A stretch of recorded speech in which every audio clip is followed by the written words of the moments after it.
गंजाम जिलार गोटे छोट गाँव रे रमेशर परिवार रहुथिले।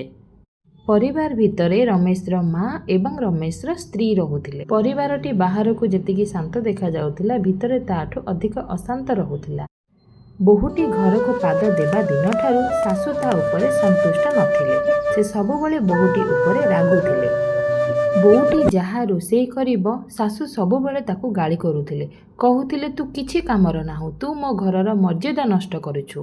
बोहूटी प्रतिदिन सकाळु उठी घरर सबु काम करे। से मने मने चिंता करे माँ मते दिने ना दिने निज झीठू भी अधिक भल पाइबे और सेतबेले सबु किछि ठीक हो जिवो। सेथिपाई से किछि उत्तर भी दिए नाही। एपटे रमेश बाहरे रहुथिला और ऑफिस काम रे सबुबेले व्यस्त रहुथिला। स्त्री कथा बुझी पारु नथिला। दिने सासुटी बहुत असुस्थ होई पड़िले।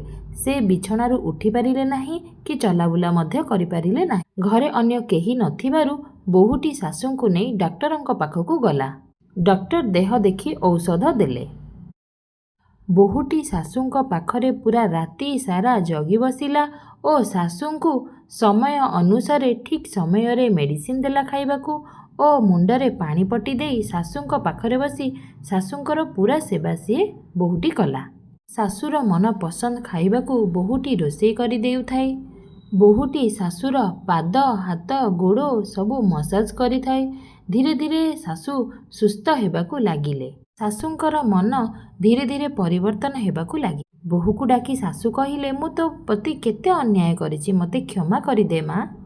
बोहूटी हसी देई कहिला आपण मो माँ भली, मु आपणकर कौनसी कथाकू भी धरी नाही। आजि ठारू आपण हेले मो माँ आउ मु हेली आपणकर झियो। सेही दिन ठारू घरर परिवेश पूरा बदली गला। अत्याचार हारीगला, भल पाइबा जीतीगला। एही गपरू आमे शिखिबाकू पाहिले जे भल पाइबा और सहिष्णुता आमर सबुठारू बड़ शक्ति अटे।